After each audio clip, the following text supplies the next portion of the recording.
Olá e bem-vindo de volta ao The Crime Reel. Como esta semana é Dia dos Namorados, pensei em abordar o massacre do dia de São Valentim de 1929 no vídeo desta semana. Este é um crime bem conhecido em que 7 membros da gangue Northside de Chicago foram alinhados e mortos a tiros por 4 agressores. Embora os perpetradores nunca tenham sido definitivamente identificados, há muito se suspeita que esses assassinatos estejam ligados a Al Capone. No entanto, à medida que comecei a pesquisar esse crime, outro crime igualmente horrível, mas menos conhecido, veio à luz. Igualmente horrível no nível de violência envolvida. Esse crime é ainda mais chocante devido à seleção aleatória das vítimas.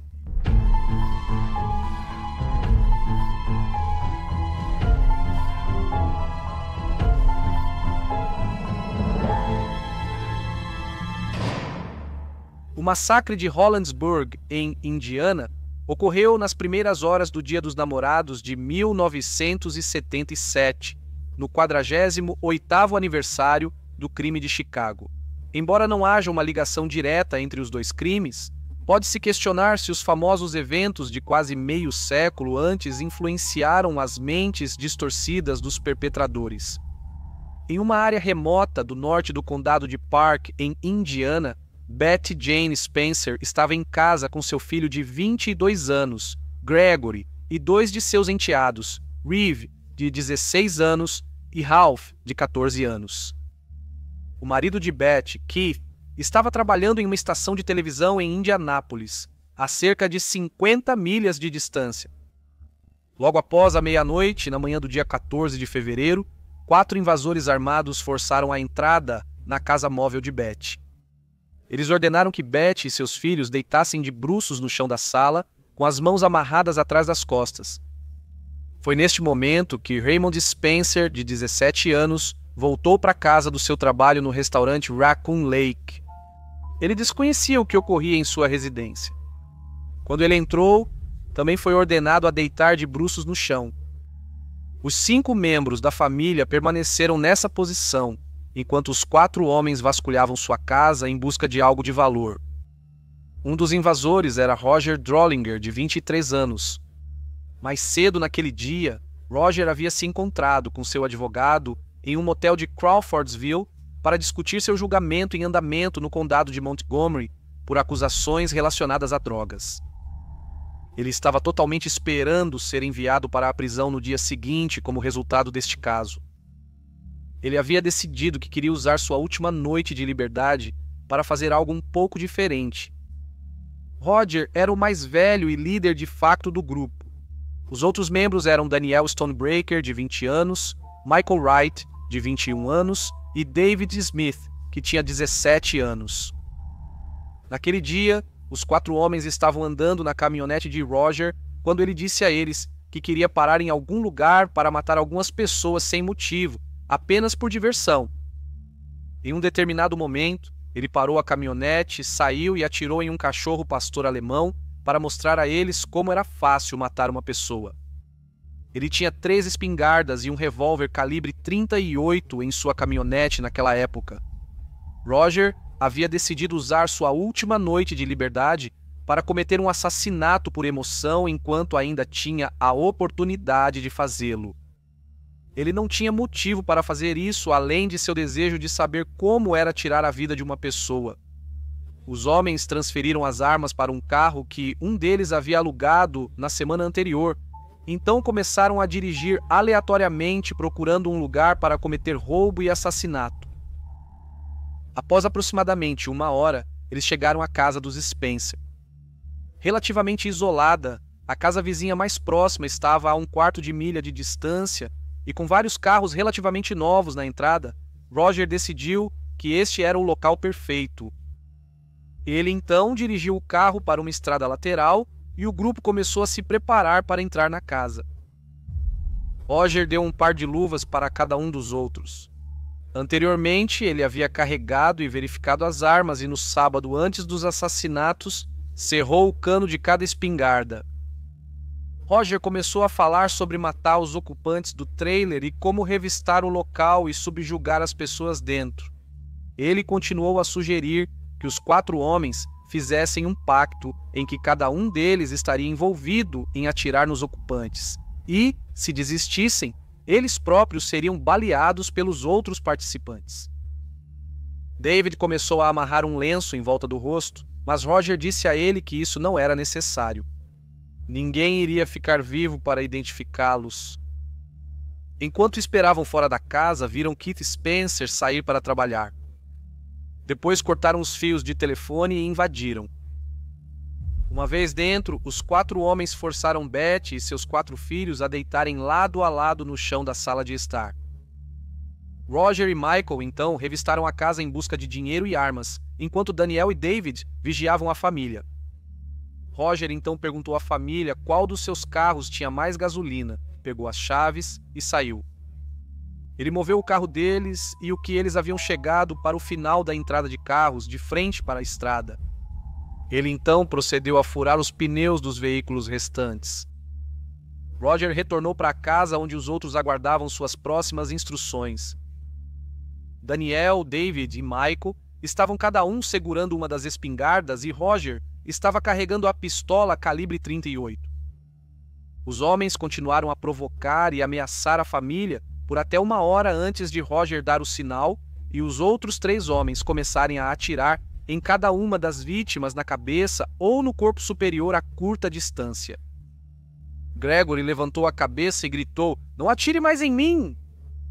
Ao ouvir isso, Roger pegou a espingarda de David, agarrou Gregory pelos cabelos, encostou o cano a 15 centímetros da parte de trás de sua cabeça e atirou novamente. Roger chutou as vítimas para certificar-se de que estavam mortas. Concluindo que Beth ainda estava viva, Roger ordenou que Daniel atirasse nela novamente. Daniel atirou e os 4 atiradores fugiram do local, 2 em seu carro e 2 no carro pertencente à família Spencer. Desconhecido para eles, o último tiro disparado arrancou a peruca de Beth, levando os homens a acreditar que tinham atirado em parte de sua cabeça. Na realidade, apenas havia raspado sua cabeça e ela ainda estava viva. Ela estava gravemente ferida pelos tiros que sofreu, mas conseguiu verificar como estavam seu filho e enteados. Todos eles estavam mortos. Desesperada, Beth conseguiu se arrastar até a casa do vizinho. O vizinho, Harold Askew, telefonou pedindo ajuda. Beth insistia em dizer que seus 4 filhos estavam mortos e que havia sido baleada nas costas, implorando para ele continuar falando com ela, temendo que desmaiasse. Ela foi levada às pressas para o hospital e colocada sob guarda armada enquanto era tratada de seus ferimentos. Uma caçada humana estava em andamento e não demorou muito para a polícia identificar quem era responsável pelos assassinatos e mandados foram emitidos para a prisão deles. No início de março, Daniel foi o primeiro a ser preso. Acreditava-se que os outros haviam fugido do estado e o FBI foi chamado para ajudar na busca. Daniel havia dito à polícia que ele, Roger, David e Michael eram responsáveis pelos assassinatos e havia mostrado aos oficiais onde as armas do crime estavam escondidas. 3 dias após a prisão de Daniel, Michael foi preso em San José, Califórnia. Enquanto a busca por Roger e David se intensificava, os fugitivos estampavam as primeiras páginas dos jornais em todo o país. Em certo momento, pensava-se que estavam na Flórida, mas escaparam da captura. Seriam necessárias mais algumas semanas até que David fosse preso. Em um Holiday Inn em Kentucky, então, no dia 11 de abril, Roger se entregou ao FBI nos escritórios de seu advogado em Indianápolis. Ele estava com sua esposa Kathy, de 17 anos, e sua filha Amy, de 3 anos, na época, e falou com repórteres sobre os assassinatos, afirmando que de forma alguma ele estava envolvido, que de forma alguma ele matou alguém. Ele tem uma esposa e uma filha, e de forma alguma ele tiraria a vida dos filhos de outra pessoa. Ele continuou a afirmar que na noite dos assassinatos, ele estava com sua esposa e David em uma lavanderia em Waynestown. Ele então disse que foi visitar seus pais e seu advogado antes de ir para casa e ir para a cama por volta das 10h30 da noite. Quando perguntado se acreditava que Daniel e Michael estavam envolvidos nos assassinatos, ele disse: "Eles são loucos, são malucos, eles me assustam." E quando perguntado se acreditava que Daniel poderia tê-lo implicado nos assassinatos, ele respondeu que ele já havia feito isso antes. todos os 4 homens seriam julgados separadamente. O caso de Roger foi o primeiro a ir a tribunal. Tanto Daniel quanto Michael testemunharam contra ele. Michael afirmou que os assassinatos foram apenas por diversão e o plano era atirar nas pessoas, pegar seu sangue e escrever Helter Skelter nas paredes e na geladeira. Helter Skelter havia sido encontrado escrito em sangue nas paredes da casa de Sharon Tate em Los Angeles após os assassinatos de 5 pessoas em 1969. E Michael continuou a afirmar que Roger estava de certa forma em admiração por Charles Manson. Beth conseguiu identificar seus agressores e testemunhar contra Roger no julgamento. Ela identificou Roger como o homem com a voz autoritária e comandante que deu as ordens que iniciaram os assassinatos. Ela foi forçada a reviver os eventos daquela noite, afirmando que havia alguns ruídos de clique atrás de nós e de repente houve um tiro disparado por trás de Greg. Eu ouvi esse barulho horrível e percebi que era sangue jorrando de nossos meninos. Eu não sei como descrever, quase como uma cachoeira. Roger testemunhou em sua própria defesa em seu julgamento por quase 2 horas e meia. Ele falou calmamente, proclamando sua completa inocência. Sua esposa Cat e seu pai Nathan também testemunharam que ele estava em casa na cama.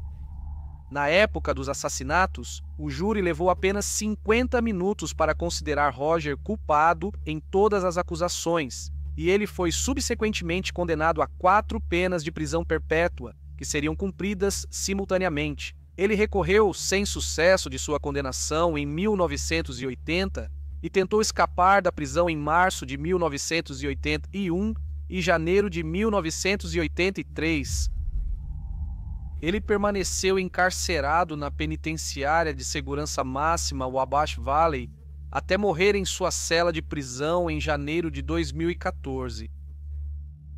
Após o julgamento de Roger, o julgamento de David começou em outubro de 1977, com Beth mais uma vez sendo a principal testemunha da acusação e tendo que passar pelo calvário de um julgamento pela segunda vez. David se declarou inocente por motivo de insanidade.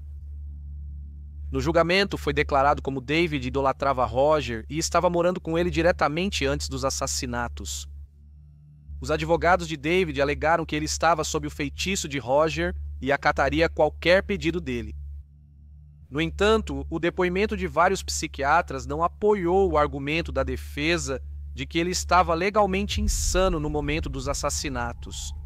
O júri também não acreditou nisso e David foi considerado culpado por 4 acusações de assassinato em primeiro grau e recebeu 4 penas de prisão perpétua. No dia 7 de novembro, Michael renunciou ao seu direito a um julgamento e mudou sua declaração para culpado. Embora ele tenha sido acusado de 4 crimes de homicídio em primeiro grau, ele aceitou um acordo de delação que reduziu 3 dessas acusações para homicídio em segundo grau. Ele recebeu 2 penas de prisão perpétua pelas mortes de Reeve e Raymond. Ele também recebeu um par de penas simultâneas de 15 a 25 anos pelas mortes de Gregory e Ralph. No mês seguinte, Daniel também se declarou culpado com um acordo de delação nos mesmos termos. Daniel, David e Michael continuaram a cumprir suas penas de prisão perpétua na penitenciária Pendleton, perto de Indianápolis. Após o assassinato de seus filhos, Beth tornou-se uma ativista vocal dos direitos das vítimas e defensora de penas de prisão mais rigorosas. Ela recebeu inúmeros prêmios estaduais, nacionais e internacionais por seu trabalho com vítimas de crimes.